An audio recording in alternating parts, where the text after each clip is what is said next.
Orang yang mengalami krisis identitas itu merasa saya tidak punya arah yang jelas, Pak. Saya mau kemana tidak tahu saya. Saya tidak yakin dengan pilihan saya. Saya ragu dengan makna hidup saya. Di akarnya apa? Pertanyaan tentang aku. Siapa sih aku ini?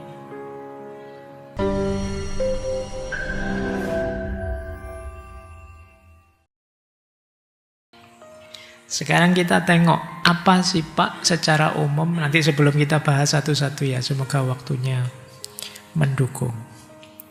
Kita bahas sekarang akarnya. Kenapa orang bisa mengalami krisis identitas, krisis eksistensi. Oke. Nah, krisis identitas, krisis eksistensi itu biasanya kalau hari ini ya, kita kontekkan saja langsung dengan hari ini. Lahir karena yang pertama, kalian mulai tidak puas dengan kenyataan lokal, sementara kalian diserbu oleh fenomena global. Jadi, budaya luar masuk tanpa kamu filter, budaya yang selama ini kalian jalankan, rasanya kok sudah kehilangan relevansinya. Ini krisis kalian. Lewat medsos hari ini, lewat media hari ini, kalian kan kenal budaya dari mana-mana. Dan itu tidak sadar pelan-pelan menggeser budayamu sendiri. Jadi kalian masih menganggap, iya sih saya orang Jawa, iya sih saya seorang Muslim, iya sih saya orang Timur, masih sih nganggap itu. Tapi kalian merasa, tapi saya tidak sejawa itu sih. Saya juga tidak se-Islami itu, saya juga tidak setimur itu. Kamu goncang. Disebut Barat ya tidak, disebut Timur ya ragu-ragu. Ini awalnya goncang. Orang menyebutnya kamu teralienasi, kamu asing membaca dirimu sendiri. Aku itu jane opo to ya?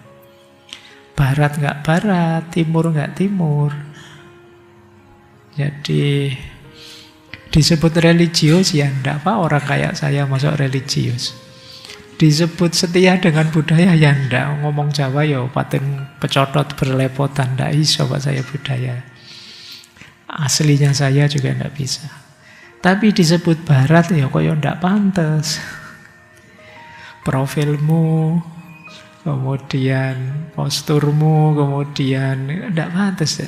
Barat tidak masuk, timur sudah mulai luntur, kemudian nilai-nilai termasuk agama, kamu juga kurang komitmen. Goncang kemudian. Kamu mau jadi kayak gimana?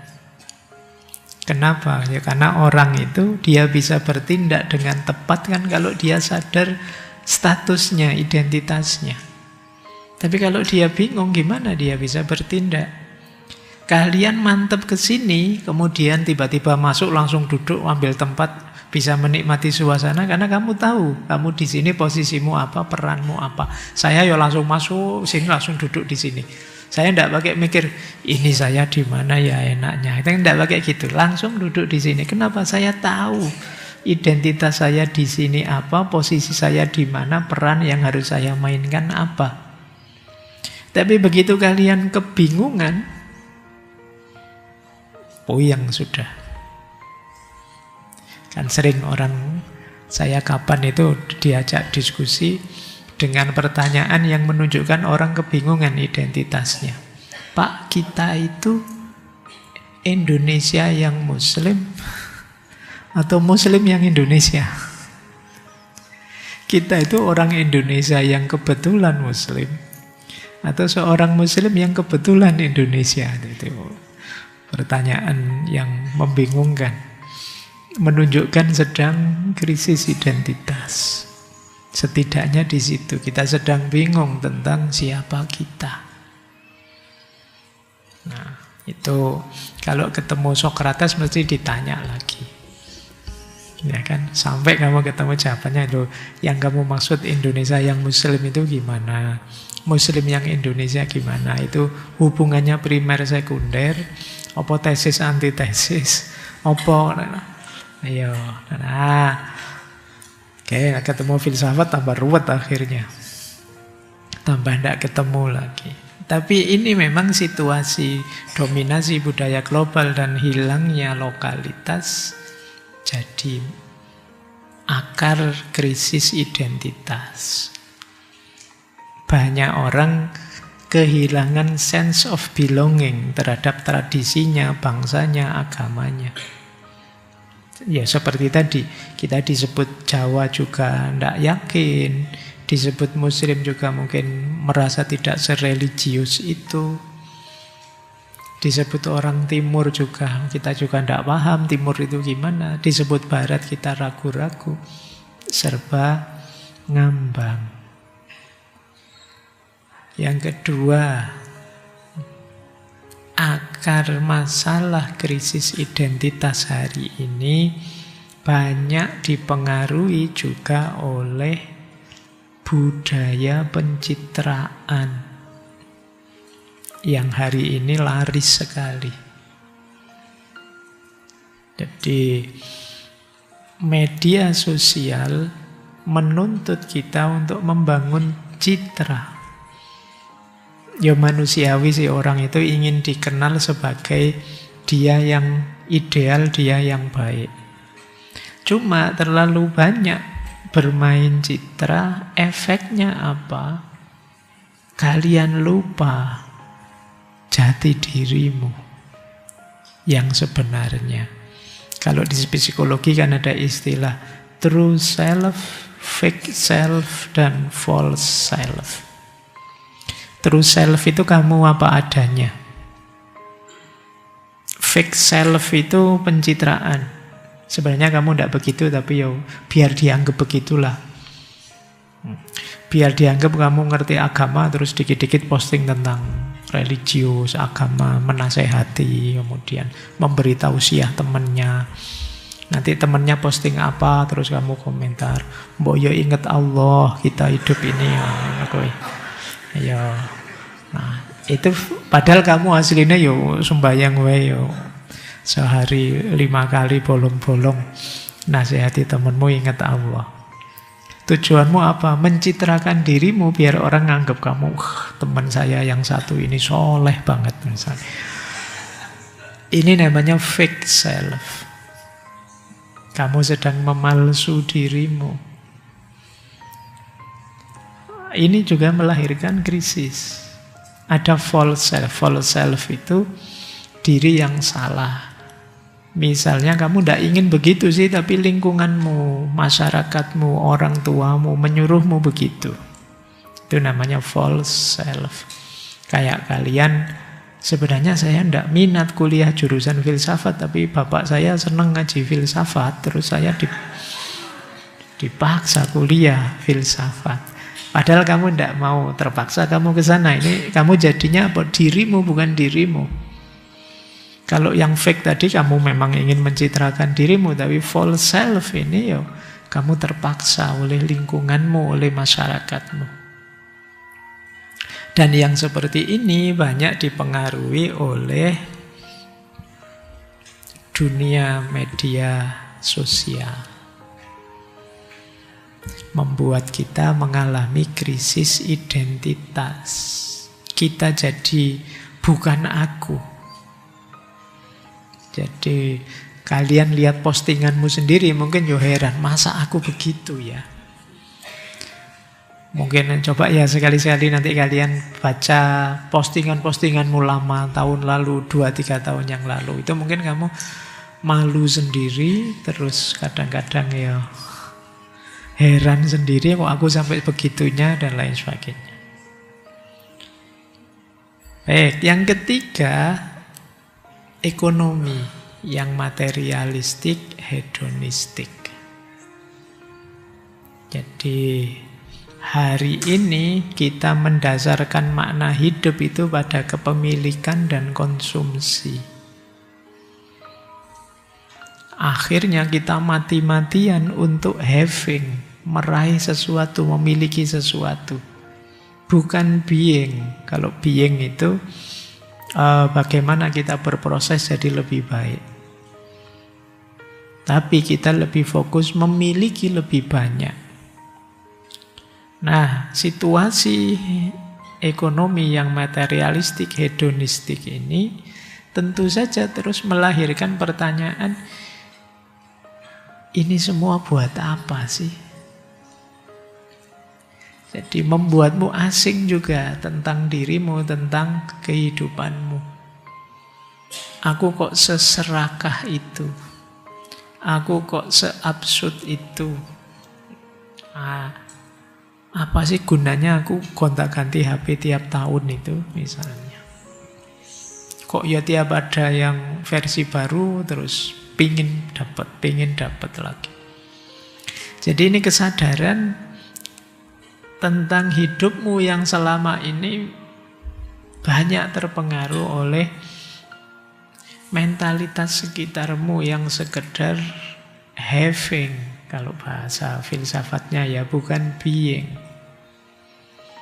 Kita merasa berharga kalau memiliki, terus kita mati-matian ingin punya segala sesuatu. Begitu kita punya, terus bingung. Terus mau apa? Mati-matian ingin punya rumah, begitu punya rumah, sudah tidak ada rasanya. Ingin punya mobil, punya sih mobil. Dibeliin bapak sih motor, begitu punya motor rasanya hilang. Kenapa ya kita kemarin tidak dalam berpikirnya, apa sih makna ini semua? Kemudian tentu saja di antara akar krisis itu hilangnya orientasi spiritual. Kita mengalami spiritual vacuum, kita hampa spiritual, hampa rohani kita. Kalau kita ngomong Tuhan, terus orang kritik kita, alah dikit-dikit Tuhan, dikit-dikit agama. Terus kita pelan-pelan jauh dari ranah spiritual.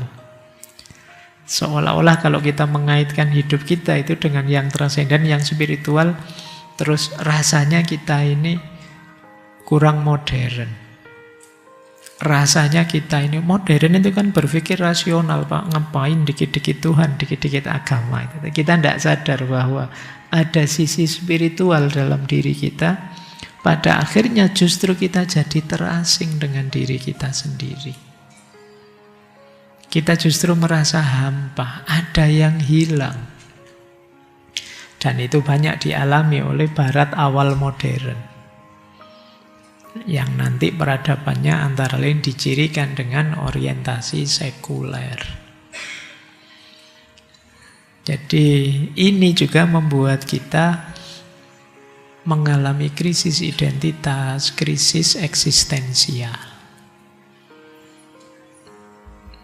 Kita lanjutkan. Terus, apalagi hari ini, ini kalian tiap hari membahas ini kan AI. Terus nasibnya manusia gimana? Kalau di mana-mana AI.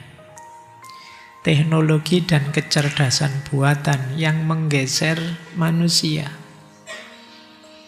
Ini kalau teman-teman ingat dulu ya kita pernah membahas, mungkin dicek ya, kita pernah membahas Donna Haraway yang bilang bahwa manusia itu seperti cyborg. Di bukunya beliau melihat begini, bahwa manusia itu pelan-pelan mulai sadar ternyata manusia itu tidak sepenting itu di muka bumi ini. Apalagi sekarang ada AI ya. Coba ya, kata Haraway dulu. Diawali dari Kopernikus. Ketika Kopernikus bilang bahwa pusatnya alam semesta ternyata bukan bumi tapi matahari. Jadi bukan matahari mengelilingi bumi, tapi ternyata bumi yang mengelilingi matahari. Itu kan zaman dulu orang bangga bahwa wah planet-planet memutari bumi. Tapi begitu Kopernikus datang, ternyata enggak Kita itu bareng planet-planet yang lain mengitari matahari. Nanti matahari juga mungkin ada orbitnya sendiri. Ternyata kita tidak sepenting itu. Kemudian muncul lagi selanjutnya setelah Kopernikus, Darwin dengan konsep evolusinya. Wah, kebanggaan kita runtuh. Sebelumnya kita anggap manusia itu begitu istimewanya secara biologis. Tapi kemudian oleh Darwin ditunjukkan bagaimana proses evolusi manusia dari bahkan binatang bersel satu sampai jadi manusia. Itu kan kebanggaan kita sebagai manusia runtuh. Dilanjutkan oleh Sigmund Freud, psikoanalisis. Ini mengkritik habis-habisan bahwa kita kan bangga bahwa manusia itu makhluk rasional, manusia itu makhluk sadar. Tidak ada makhluk berkesadaran selain manusia. Tiba-tiba oleh Freud ditunjukkan bahwa yang paling berpengaruh dalam hidup manusia itu bukan dimensi sadarnya, tapi id-nya, bawah sadarnya. Manusia yang kita banggakan rasional berkesadaran ternyata hidupnya banyak disetir oleh bawah sadarnya. Nah, kebanggaan kita runtuh sudah. Belum lagi nanti datang AI hari ini. Wah, sudah. Kalian membanggakan dulu kan orang jenius, orang cerdas, itu kan wah orang IQ-nya berapa, itu kan kebanggaan luar biasa. Sekarang tidak ada apa-apanya sama AI. Saya tidak tahu, ChatGPT itu misalnya tes IQ itu IQ-nya berapa. Wong dia ngerti segalanya, bisa apa saja. Dulu kita membanggakan Pak ini, beliau yang itu, IQ-nya sekian-sekian. Kita tidak kaget lagi ada begitu. Sekarang ada banyak mesin yang jauh lebih cerdas. Lah terus buat apa manusia? Gunanya apa manusia? Wah, ini mulai pertanyaan-pertanyaan ini muncul. Oke, ini mulai krisis orang. Krisis identitas, krisis eksistensial. Kemudian krisis eksistensial, krisis identitas juga bisa lahir ketika kita mulai semakin terisolasi. Ini ada paradok zaman sekarang. Alat komunikasi semakin canggih, harusnya kan kita tambah terhubung. Tapi yang terjadi sebaliknya, kita semakin terputus. Kita semakin terfragmentasi. Sosial skill kita lemah, rendah. Kenapa? Kita tidak terlatih untuk hidup konkret di dunia sosial. Masing-masing kita asik dengan gadget kita sendiri-sendiri. Seolah-olah kita tambah terhubung, tapi hakikatnya kita semakin terisolasi. Nah, ini penting ya, saya ingatkan juga teman-teman. Karena sosial skill penting, karena hubungan kita dengan manusia yang lain itu bagian dari fitrah kita. Saya tahu teman-teman merasa cukup dengan berkomunikasi, berinteraksi lewat gadget. Tapi berinteraksi langsung itu manfaatnya lebih kompleks, lebih banyak. Kalau sekedar jarak jauh, mungkin kalian tidak terbiasa membaca emosinya orang, menghargai gestur, memahami isyarat, itu kalian tidak paham. Mungkin kalian terbiasa ngirim emoticon saja, gitu kan? Tapi kalian tidak paham. Kalau ada orang dehem itu maksudnya apa, orang kedip-kedip maksudnya apa. Itu bisa ketemunya langsung dalam keseharian nyata. Oke. Kadang orang ngasih isyarat apa itu ya enggak paham. Saya kapan itu ada tamu sampai malam sekali itu ya dikasih isyarat apa sudah gini capek, sudah sini menguap itu ya enggak, masih ngobrol panjang. Nah, itu social skill. Iya, sama kayak mahasiswa yang WA saya itu kan, Pak, besok Senin saya mau bimbingan, saya tunggu Bapak ya di kantor jam 9. Dia merasa itu sudah sangat sopan, itu sudah. Dia tidak sadar merintah dosennya hari Senin jam 9 ke kantor. Loh, itu social skill. Kemampuan berkomunikasi, berinteraksi. Nah, yang kayak gini itu teman-teman harus juga menguasai. Saya tidak tahu, mungkin hari ini teman-teman muda mahasiswa itu sudah mulai tidak bergairah lagi organisasi ini, organisasi itu. Ya mungkin terdaftar tapi aktif males sudah. Kenapa? Lebih asik main gadget. Itu bahan refleksimu hari ini, silahkan. Apa ya kamu begitu? Kalau tidak ya jangan marah. Tapi ini fenomena banyak di mana-mana. Kalian kesepian secara eksistensial. Oke ya, apalagi zaman seperti sekarang sudah. Saya khawatirnya lama-lama mindsetmu sepenuhnya mindset algoritmanya media sosial. Yang ingin to the point, serba cepat, serba dan lain sebagainya. Kayak ngaji ini mungkin ya. Kalau ada yang ngaji ini kan sebenarnya basisnya ngaji langsung, kita ketemu langsung. Yang nanti direkam dimasukkan di YouTube, terus dipotongi di mana-mana. Nah, ya biar saja, tidak apa-apa, yang penting manfaat. Tapi masalahnya mungkin kalau algoritmamu, nalarmu, mindsetmu sudah sepenuhnya algoritma medsos, ngaji seperti ini itu sudah sangat tidak menarik. Panjang lebar 2 jam ngomong ngalor ngidul itu bagi kamu asik. Mbok yo to the point mau ngomong apa toh Pak Faiz itu kan. Ya kan? Bila perlu kamu sudahlah Pak Faiz enggak usah panjang-panjang, sini PowerPoint-nya tak copy gitu aja kan beres. Ya kan? Mindsetmu sudah begitu sekarang. Padahal ya mungkin makanya tadi saya bilang ya pengalaman istiqomah, pengalaman berinteraksi langsung dengan orang itu menurut saya hari ini penting. Saya membayangkan kamu nanti kalau punya anak ndak telaten kalau pas anakmu baru belajar ngomong terus ngomongnya banyak. Alah sudahlah nak, to the point saja, ndak usah.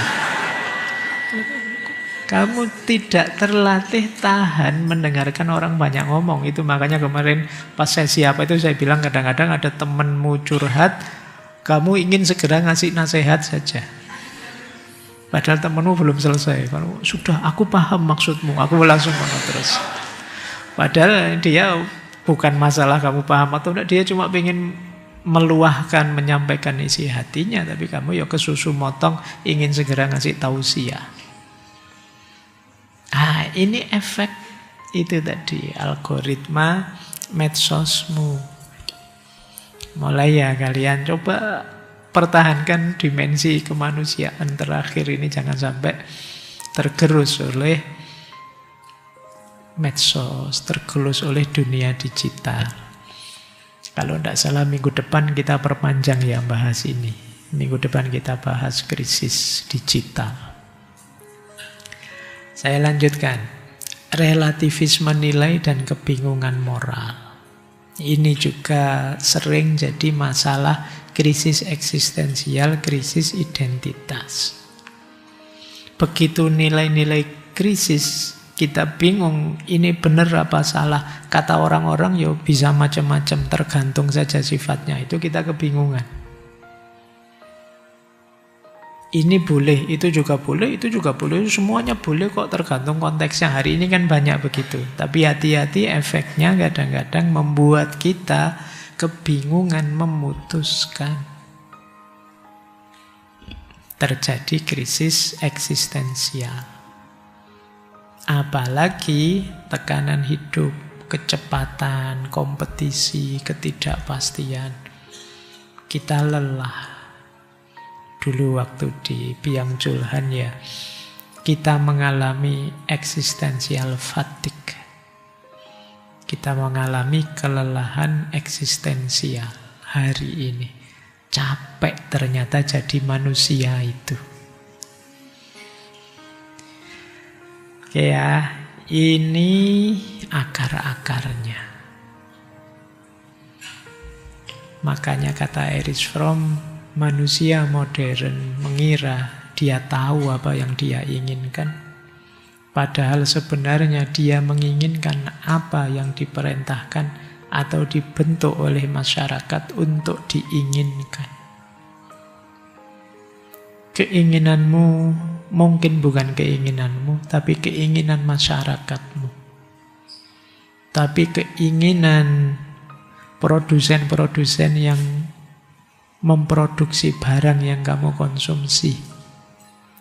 Tapi keinginan studio-studio yang memproduksi acara yang kamu lihat. Jadi sebenarnya bukan keinginanmu. Lah keinginanmu yang mana? Kamu tidak pernah memikirkannya. Sehingga kamu merasa terasing dari dirimu sendiri. Baik, ini Erich Fromm. Saatnya kita mulai, yuk kita merenungi diri kita. Siapa tahu kita mengalami ini. Krisis identitas. Jadi krisis identitas itu ketika kita merasa bingung tentang siapa aku. Apa sih yang aku mau?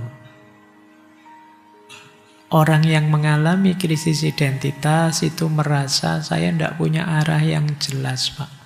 Saya mau kemana? Tidak tahu saya. Saya tidak yakin dengan pilihan saya. Saya ragu dengan makna hidup saya.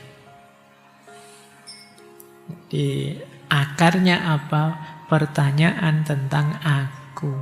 Siapa sih aku ini? Kamu mungkin bisa tegas ya, Pak, saya ya manusia, Pak, saya ya mahasiswa, Pak, saya ya orang Indonesia, Pak, saya Muslim, Pak, kamu bisa ngomong berapa banyak. Tapi kamu merasa, apa iya aku itu mahasiswa? Iya di KTM ya, di kampus tertulis nama saya, tapi apa yang kayak saya ini layak disebut mahasiswa? Patut disebut mahasiswa? Kamu menanyakan itu. Apa yang kayak saya ini merupakan ciri seorang beragama yang baik? Muslim yang baik. Kok saya nyebut diriku ini Muslim? Kamu mempertanyakan itu. Oke, itu yang disebut krisis identitas. Kamu selalu bertanya, who am I? Siapa sebenarnya aku ini? Iya sih, saya beraktivitas, saya melakukan ini itu. Tapi saya belum paham sepenuhnya apa aku ini. Siapa aku ini? Nah ini, saya tidak tahu kalian mungkin pernah mengalami fase itu. Ketika kalian mengalami itu, itulah yang disebut krisis identitas. Cirinya ada 5 krisis identitas itu.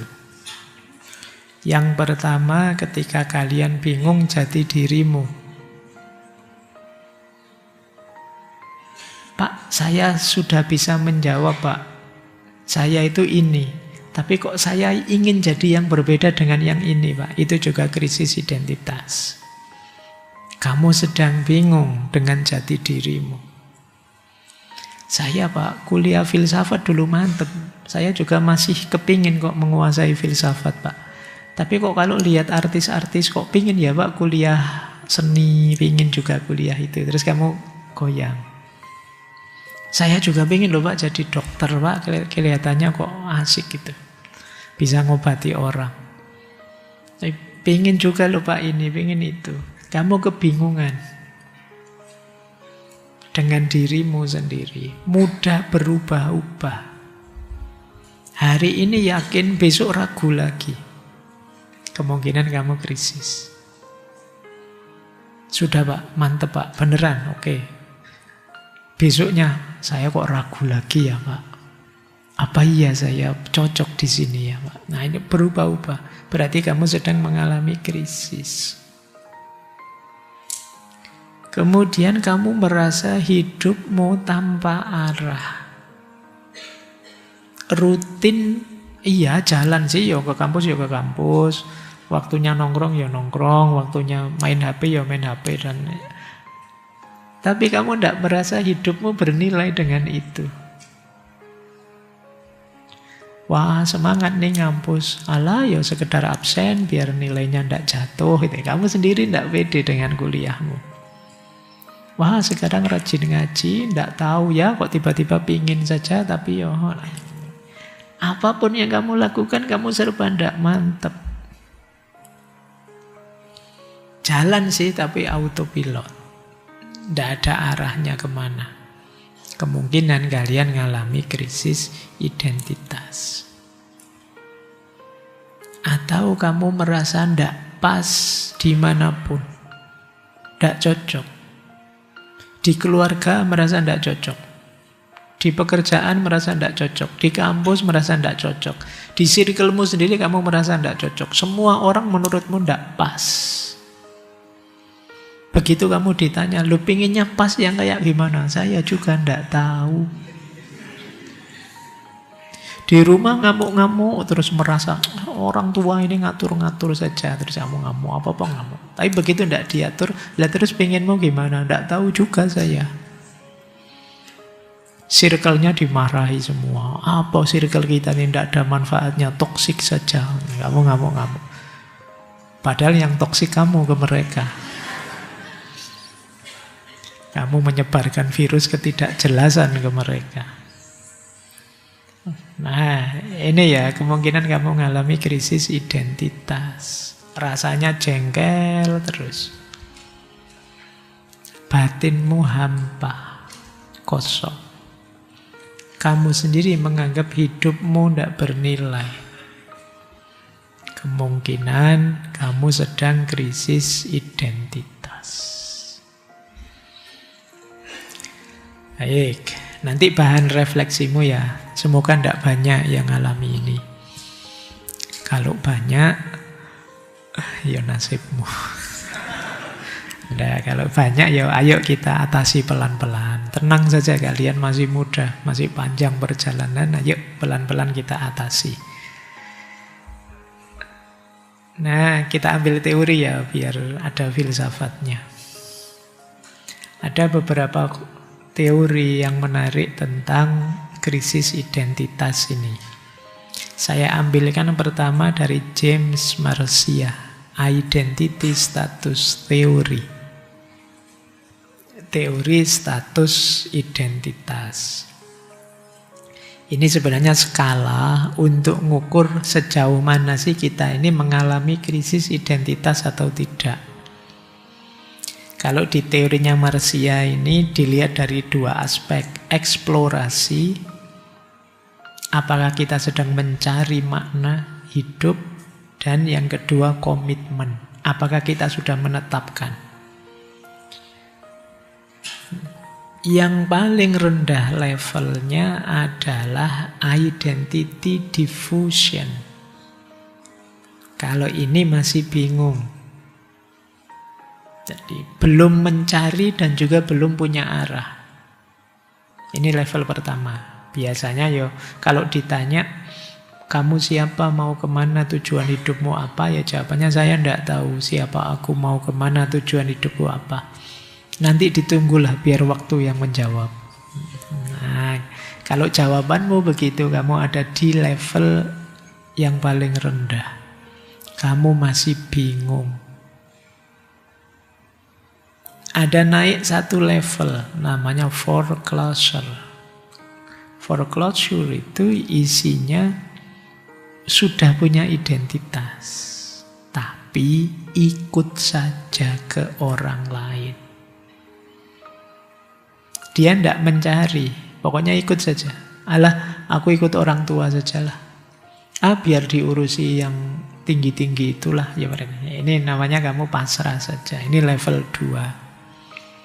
Jadi identitas yang bukan kamu cuma ikut.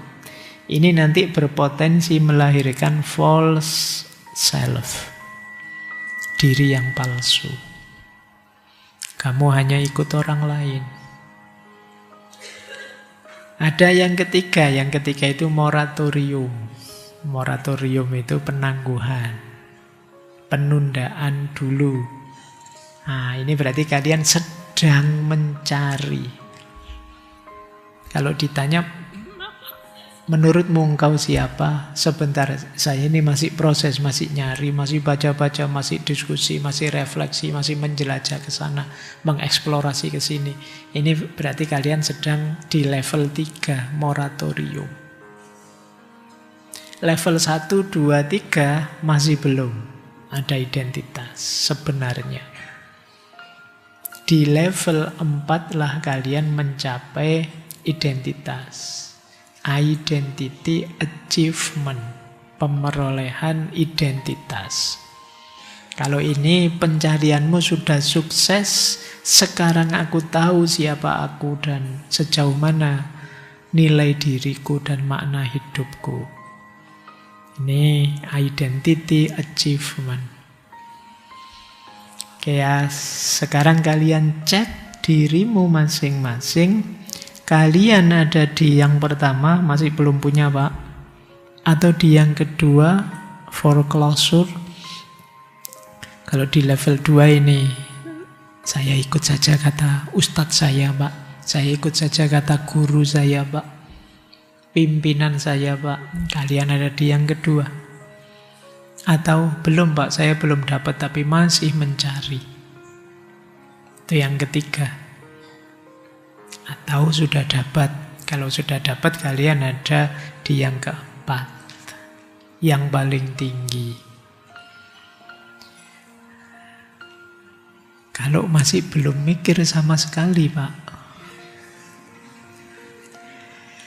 ya di bawahnya yang paling bawah. Saya masih tidak peduli Pak tentang itu, ngapain sih Pak ruwet-ruwet mikir kayak gini. Mungkin sebagian besar begitu. Tapi tadi kalau kalian tidak masuk ke sini, efeknya kamu kelelahan, efeknya kamu kebingungan, efeknya kamu merasa hidupmu tidak berarti, hampa. Baik, ini satu teori. Lumayan kalau ada yang sedang nulis skripsi atau tesis bisa dipakai teorinya ya untuk membaca seseorang. Apa orang ini sudah tegas di identitasnya, sudah nemu atau ikut saja dan lain sebagainya. Ada teori lagi yang menarik dari Erik Erikson. Teori ini terkenal sekali, Psychosocial Development Theory. Teori perkembangan psikososial. Kata Erikson, kepribadian kita itu terbentuk melalui hubungan antara diri kita pribadi dan lingkungan di sekitar kita. Antara psikologi dan sosial. Dan itu yang saya kasih warna-warni itu tahapannya. Jadi kita mengalami setidaknya 8 fase krisis. Jadi ternyata memang hidup ini dari krisis ke krisis. Kita belajar sebentar ya tentang 8 ini. Semoga kalian bisa membaca tulisannya cilik-cilik. Ini PowerPoint yang jelek itu kayak gitu.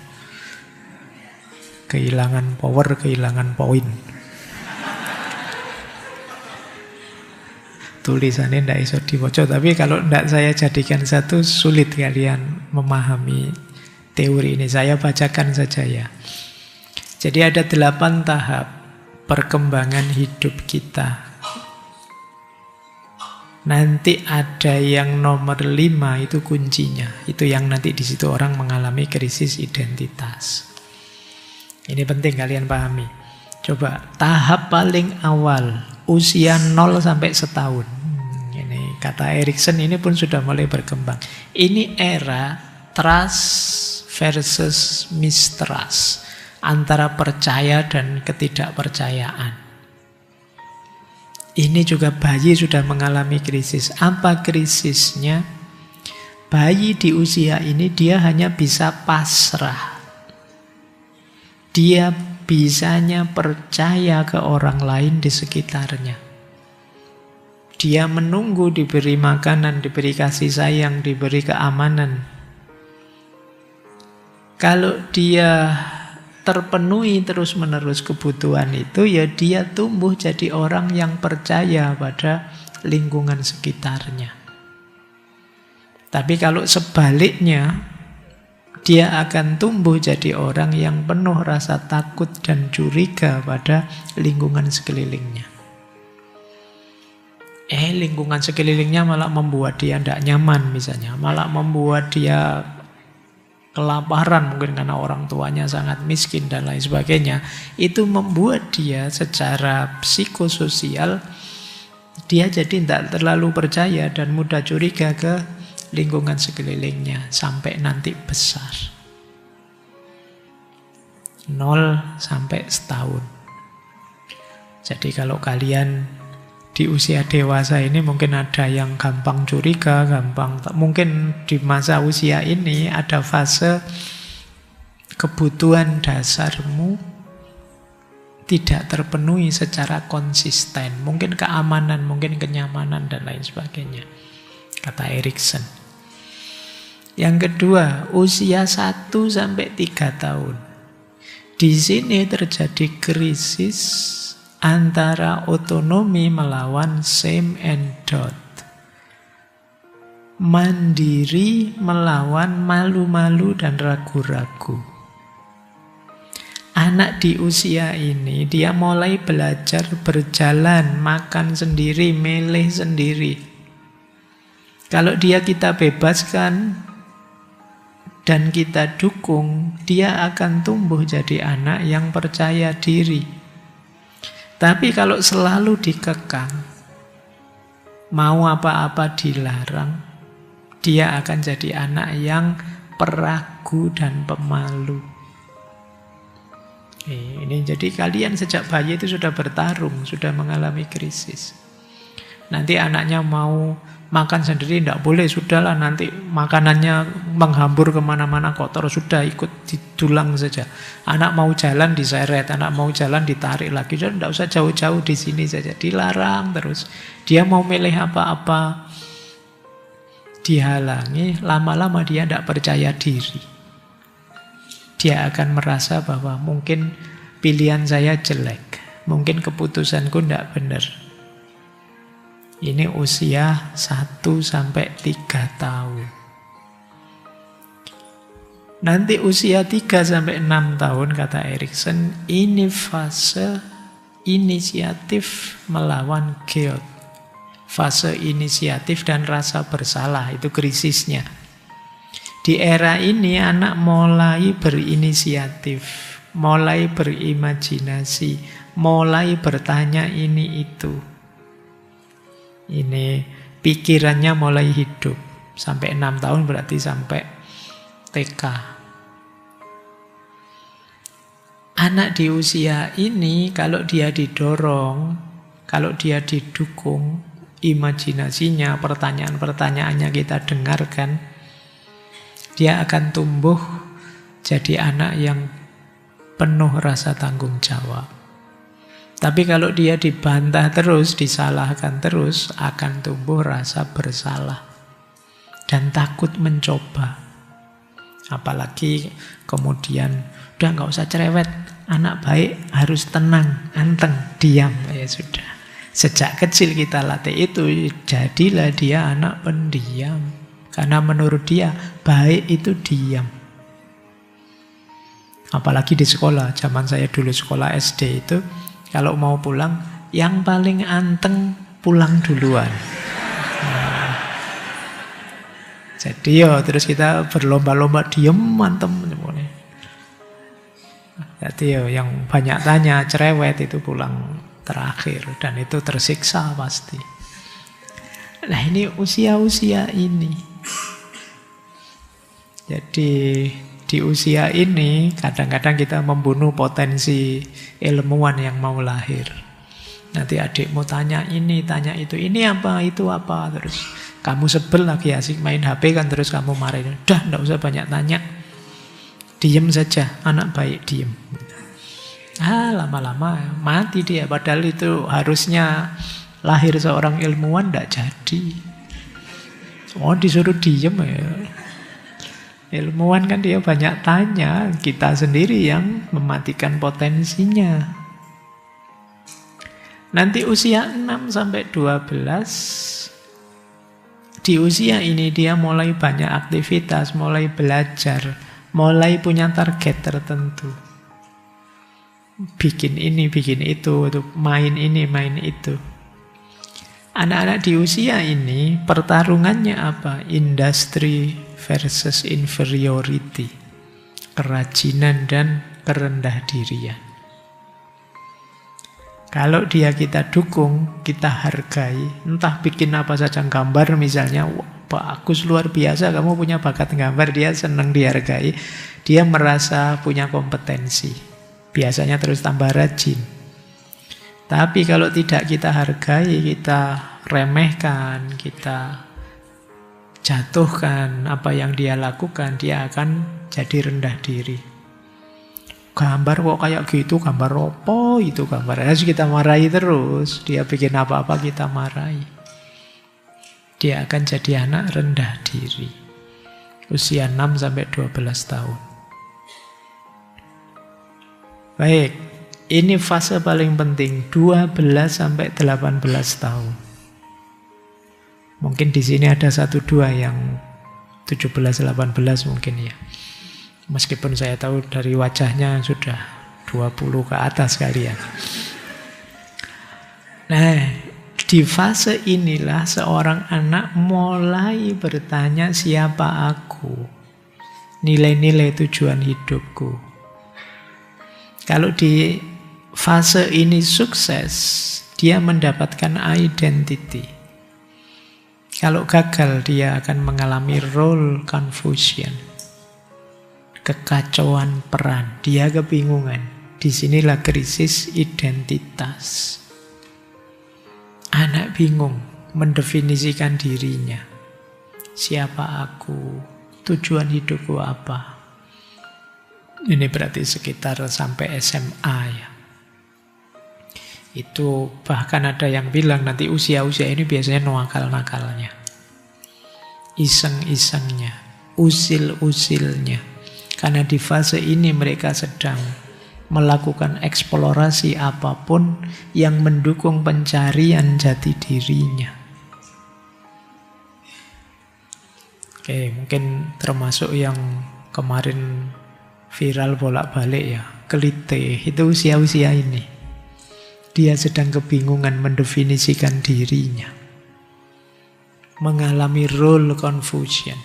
Saya jadi siswa kok kelihatannya tidak cocok di sekolahan, dimarahi terus sama guru-guru. Nilaiku juga jelek. Di rumah orang tua tidak peduli, tidak pernah tanya-tanya apa-apa. Di masyarakat aku dianggap anak nakal saja, dia kebingungan dengan perannya. Ini fase paling krusial antara identity and role confusion. Tugas kita untuk membantu dia menemukan siapa dirinya, apa tujuan hidupnya. Biar mendapat identitas yang kuat. Terus, ini usia kalian kalau ini. 18 sampai 40-an. Intimasi melawan isolasi, keintiman dan keterasingan. Di usia-usia ini kalian mulai menjalin hubungan, membuat jaringanmu sendiri, circlemu sendiri.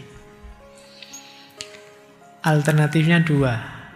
Kalau sukses, kalian akan punya banyak teman dan bahagia.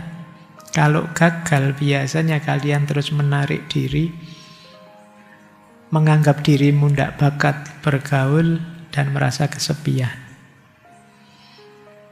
Ini fase ini saya tidak tahu kalian merasa gagal atau sukses di sini.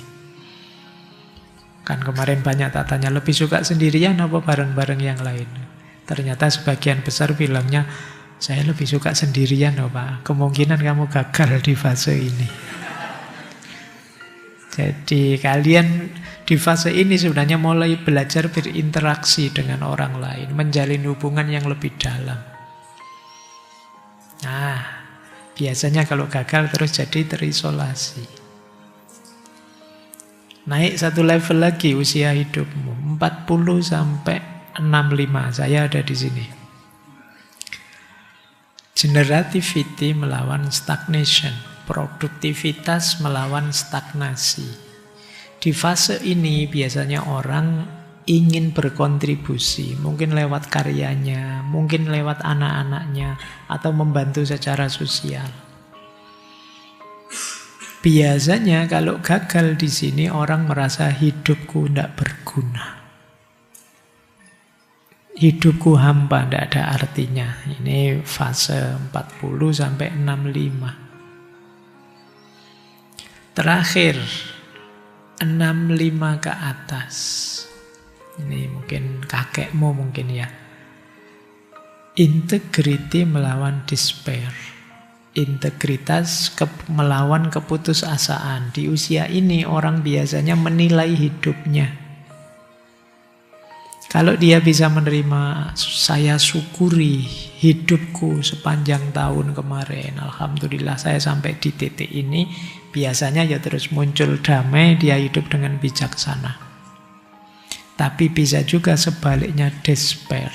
Isinya kekecewaan, ketidakpuasan dengan hidupnya.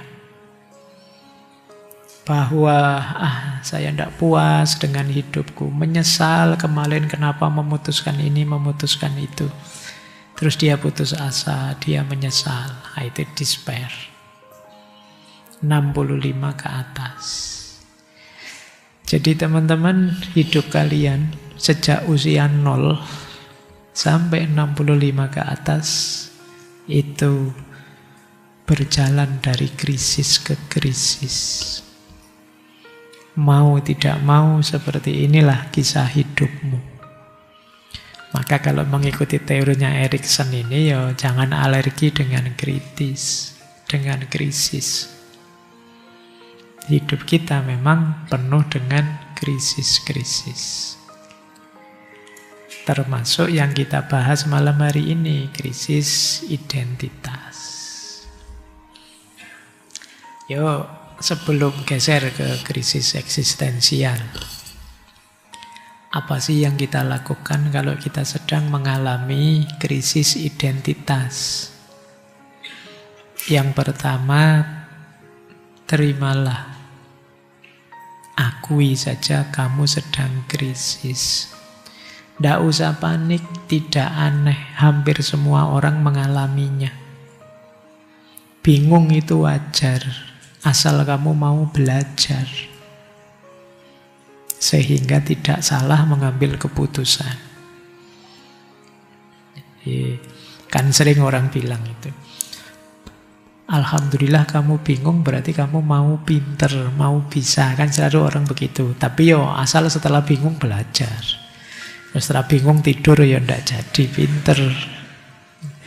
Bingung tandanya kamu ingin tahu kan, belajar. Nah, kalau dilanjutkan belajar ketemu benernya.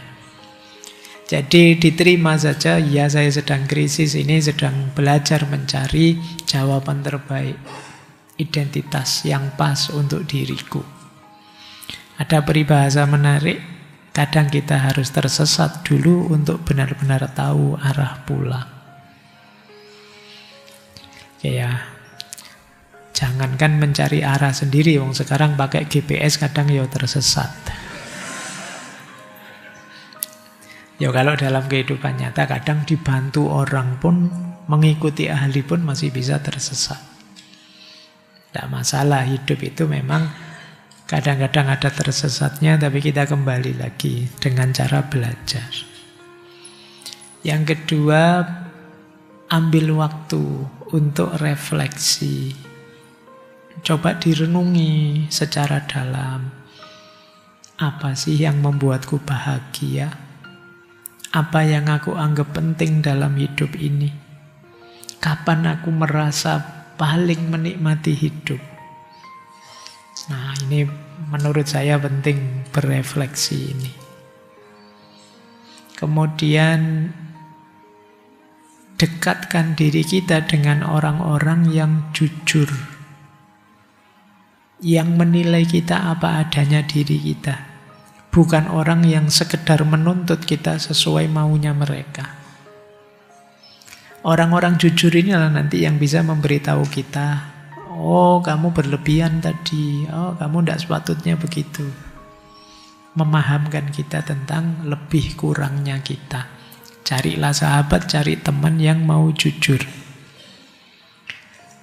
Yang ketiga, mengatasi krisis identitas, coba temukan makna yang lebih besar dibanding diri sendiri. Yang membuat kita sering galau itu karena kita terlalu fokus ke diri kita. Mari membangun makna untuk melahirkan identitas. Caranya misalnya lakukan pengabdian, lakukan membantu orang yang banyak. Itu kan sebenarnya kamu sedang membangun makna untuk dirimu sekaligus membangun identitas. Kalau hidup kita bermakna, identitas akan lahir. Misalnya, kalian mencoba menemukan makna melalui keimanan, ibadah yang banyak, mendekat Allah yang banyak. Di situ kamu akan menemukan identitasmu sebagai hamba Allah, sebagai orang soleh, dan lain sebagainya. Jadi identitas kita bentuk, tidak kita cari, kita buat. Kalau tadi kan seolah-olah dicari, apa sih? Tidak. Kita buat. Kamu ingin jadi apa? Jadi bukan hakikatnya aku apa, tapi engkau ingin jadi apa, kemudian upayakan ke sana. Tentu saja tidak sekedar pencitraannya. Kalau memang ingin jadi ahli agama, yuk belajar agama yang serius, jalankan agama secara mantap, akan membuat dirimu terbentuk jadi seorang yang religius. Jadi buat makna. Kemudian mari kita sadari diri kita itu tumbuh. Jadi identitas itu jangan dibayangkan tetap ya. Kita ini tumbuh berkembang. Dulu aku seperti apa, sekarang seperti apa. Yang penting ayo jalan terus secara jujur apa adanya versi diri kita. Bukan versi maunya orang banyak. Apalagi orang banyaknya tidak sehat.